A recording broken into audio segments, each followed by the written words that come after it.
Hello there, wonderful friends. It's Evelyn here. Welcome back to the Evelyn Adult channel. I hope that I find you all well, and a huge thank you to each and every single one of you for your love and support for this, my very own creative corner of the internet. This week, my friends, it's week 2 of our cape making journey, and I might just have the fabric I'm using right here. Let me show you. So I'm going to stick with scuba, which is what I was thinking of last week when I was raiding that fabric stash, and sure enough I found some perfect scuba fabrics for the lining. This gorgeous plain super soft scuba, and for the fashion fabric, this is gorgeous. A beautiful herringbone print, and it's also got a check on there as well, so I'm thinking there might be some pattern matching going on, you never know. But most importantly, my friends, I'm going to enjoy myself creating this week. So most important thing, you have to enjoy every single thing that you're doing, especially if it's your hobby, my friends. Please as well, before we get to creating, if you haven't done so already, my friends, I am so incredibly close to 1,000 subscribers. Cannot even believe I'm saying that. So if you're watching this, my friends, and you haven't hit that subscribe button, please, it only takes you a second and it means so much to me. So hit that subscribe button if you haven't done so already.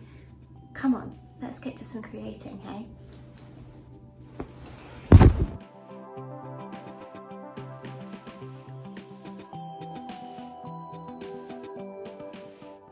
Okay, my friends, so week 2 is here and it's time to get that cape made. You'll see here are those gorgeous fabrics that I was telling you about in the introduction. They are both scuba, and you've got a plain black one that I'm going to use for lining, and this gorgeous black and white herringbone plaid going on here, which I absolutely love. I'm not going to go crazy with the pattern matching along the sides. I'm just going to pattern match the front button band, I think, and then there are the buttons there. So here is the pattern that I'm drafting, and I'm just going to grab the little version that I showed you guys how to draft with, which is here. Focus please, thank you. So as you can see, this is the version, the large version that I'm creating now. And where my purple pen is there, you can see that there's a drafted line, and that's the original cape drafting, with going out from the edge of the arm side here by 1 inch to 1.5 inches. And when I created that, I thought, I want a bit more drama than that. So what I ended up doing was taking the pattern out to where the yellow pen is sat just there, my friends, and all I did to do that was extend this a little bit further. So I literally just added some fullness to the edge there, and then pulled that fullness into the center front seam there before adding my button band, which is here. You can see as well, my friends, that I've actually added the seam allowance to my pattern. You can see seam allowance, seam allowance.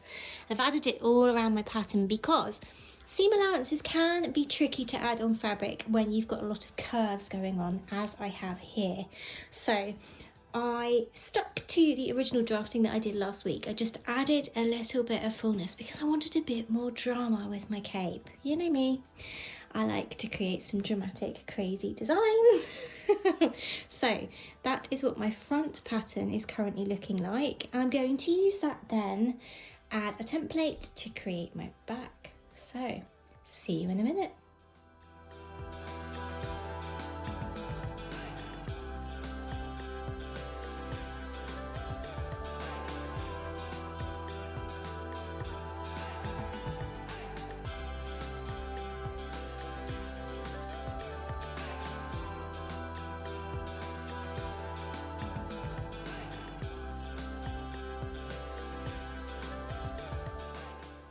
Okay, my wonderful friends, so here is my completed pattern, and you can see there is the hood there as well, which I drafted using my hood tutorial, which is part of last year's cape tutorial. So I'll pop a card to that above so you can create a hood. And that is a universal hood, my friends, as well. You can use that to attach a hood to any bodice garment. So definitely be sure to check that out. Now, looking at the cape front and back here, you can see there are quite a few wonky, messy style lines here. And that leads me, my friends, to one of my ultimate top tips when it comes to pattern drafting. There really is nothing that you cannot do with pattern drafting. In all honesty, it doesn't matter how messy your patterns get, because pattern drafting is something that you definitely learn as you go. And in this case, I wanted to make my cape a little bit fuller than the original block cape pattern that I created last week in week 1. So all I did was add a little bit of width to that front pattern, which I then used as a template to create my back pattern. And my friends, the real takeaway from this is, do not give up. Just keep trying. Mistakes are proof that you're learning and that you're trying. And with that in mind, the best way to test any new pattern is to create a mock-up. So with that in mind, I am going to use my lining fabric, which is the black scuba here, my friends, to cut out a lining layer from this new cape pattern just to check the fit. And I'll be using my dressmaking form Betty to see how it's going. But yes, I'm actually really happy with this pattern. I'm really excited to create this new cape this year. So without further ado, I'm going to get to cutting out some fabric and then to some sewing. Let's go.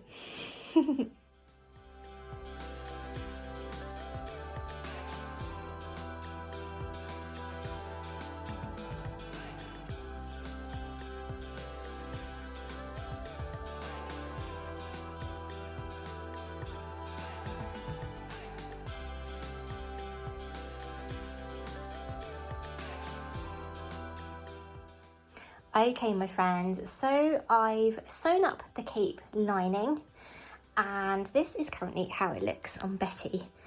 So I'm actually really happy with this shape, particularly over the shoulders, really happy with that. And I'm happy with the placement of the armholes along the shoulder seams, and I really like the hood too. But there is one thing that I'm going to need to adapt before I create my final finished version.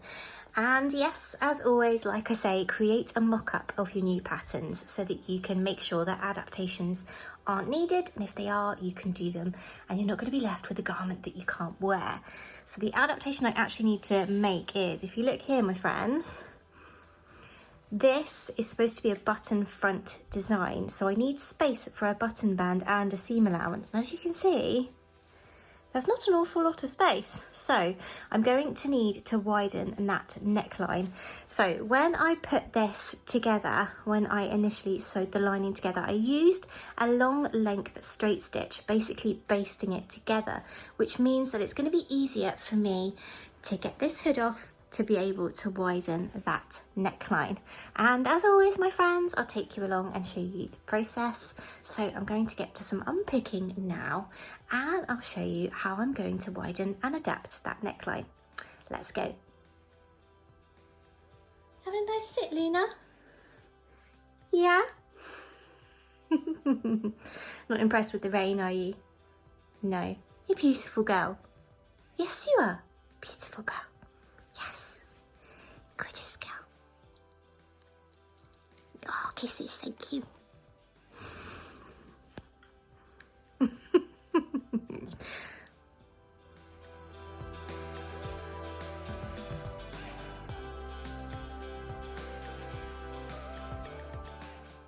So my friends, I'm going to use this little version of my cape front pattern to show you how I'm going to adapt and change that neckline. So if you catch last week's video on the pattern drafting of the cape, you might remember that I showed how to widen the neckline if you were going to use the cape, for example, as a one piece without a centre front opening. So you'd have to get it over your head, so you would need to widen that neckline.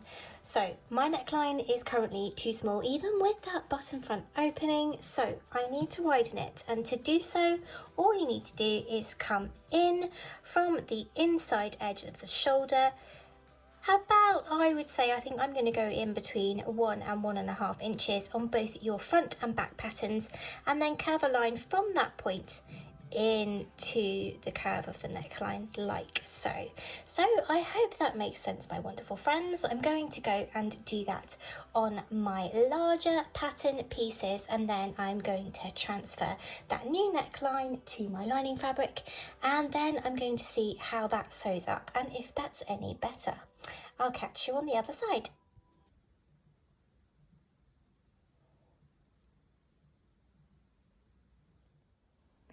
Okay, so I have detached the hood and taken off about an inch on the neckline at the front and the back neckline edge, the inner edge, and as you can see, if I just show you here, it's a bit difficult with a phone in my hand, that is much better. We're actually getting the button band to meet at the front as well, so I'm really much happy with that. And of course you've got to think that this will be 1/2 inch lower because of course I'm going to be stitching the hood on, so I'm much happier with that.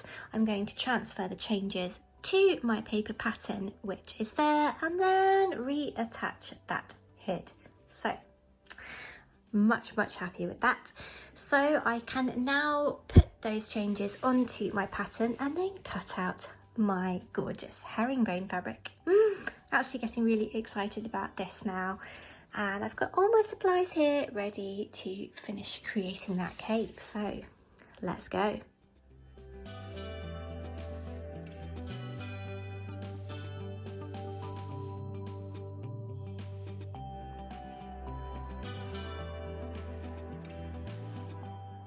Okay friends, so I'm at the end of my first day of sewing. So I've cut my fabric out, my fashion fabric, which is that gorgeous check herringbone, and I've sewn those side seams, and I've sewn the hood, and then attached the hood to the main body of the cape.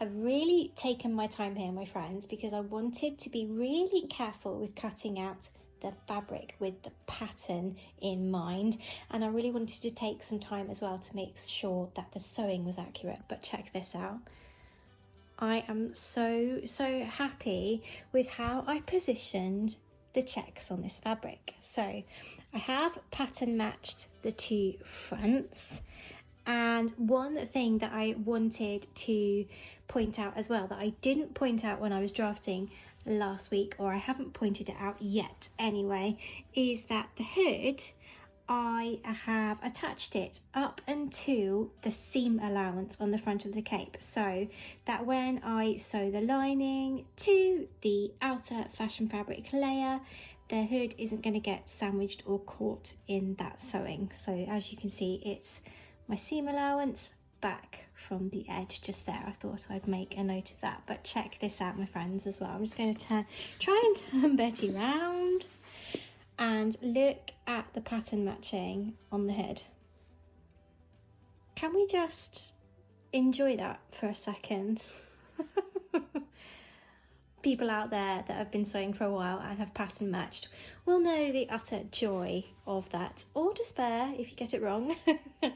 But I'm really happy with the shape of it and how it's coming together. So tomorrow it will be time to mark on and sew those buttonholes, but I did want to spend a little bit more time doing that because I haven't done a buttonhole on my brand new machine yet, so I wanted to really take my time with doing that. So tomorrow I'm going to mark on those buttonholes, get those buttonholes done and sewn, my buttons on, and yes, finish this gorgeous cape. So day 2 tomorrow, my friends. I actually really love this, quite excited.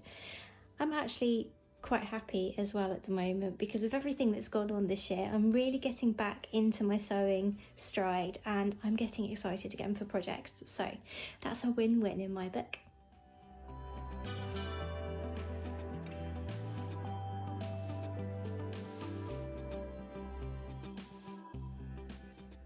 Okay, my friends, so it's day 2 of sewing this gorgeous cape, and in the daylight I'm liking it even more. So the plan was to bag line this, but by starting with placing the 2 hem lines right sides together and stitching all the way along, and then understitching so that the seam allowances go to the lining side. And this helps as well, my friends, to create a really nice neat edge at the hem of the garments so that the black lining doesn't show at the edge of the gorgeous check fabric. But I'm thinking about doing some really pretty top stitching along the button band, around the hood, and to carry it on around the hemline as well. So that makes the understitching kind of redundant. So I'm literally going to bag line it and leave a section open at the center front here.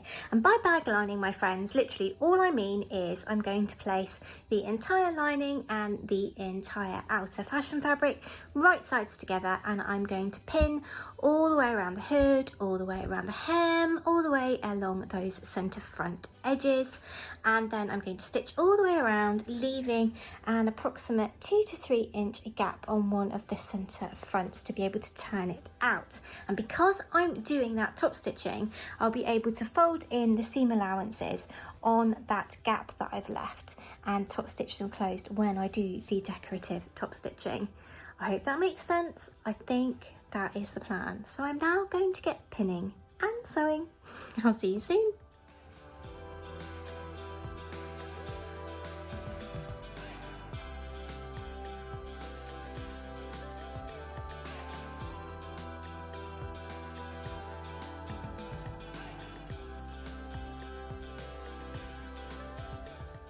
So my friends, after attaching the lining to the outer fabric, this is what my cape currently looks like, and I absolutely love it.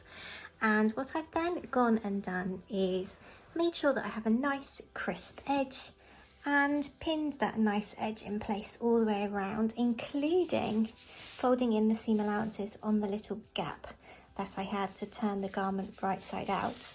And this is quite a bulky garment in the end, so it did take me quite a while to pull it all inside out the right way. But the next thing I'm going to do is do a top stitch all the way around the garment and around the hood, and then it will be time to position and sew those buttonholes. Can you hear Luna? Getting all comfy? Yeah.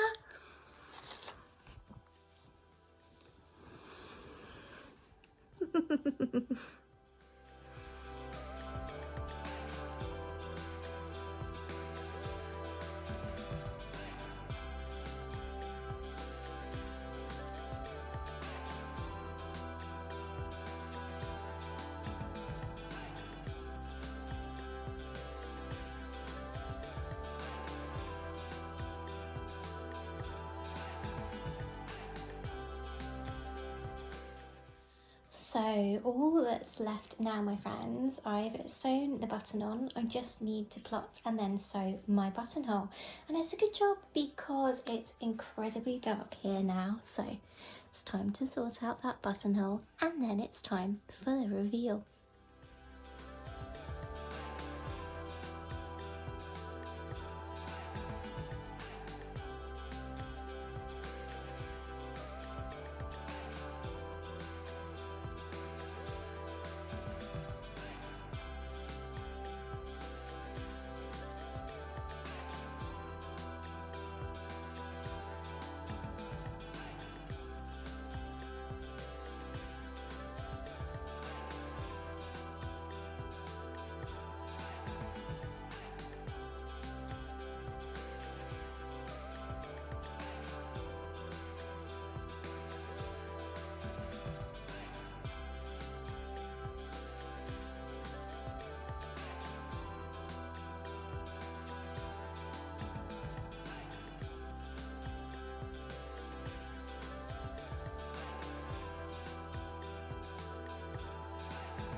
So my friends, it's the end of another week and another reveal for another garment that we've drafted ourselves, and I think this might be one of my ultimate favourite drafts yet. I absolutely love this cape and I actually feel incredibly classy wearing it, which was the plan. So very, very happy with this. I hope that you love this idea too, my friends, and I hope that you get cape making too. If you do, please don't hesitate to comment below and to add a post in the community section on the channel right here. And I would love to connect with you too over on Instagram. So until next week, my friends, you know the drill. Take care, stay safe. See you later, friends. Bye.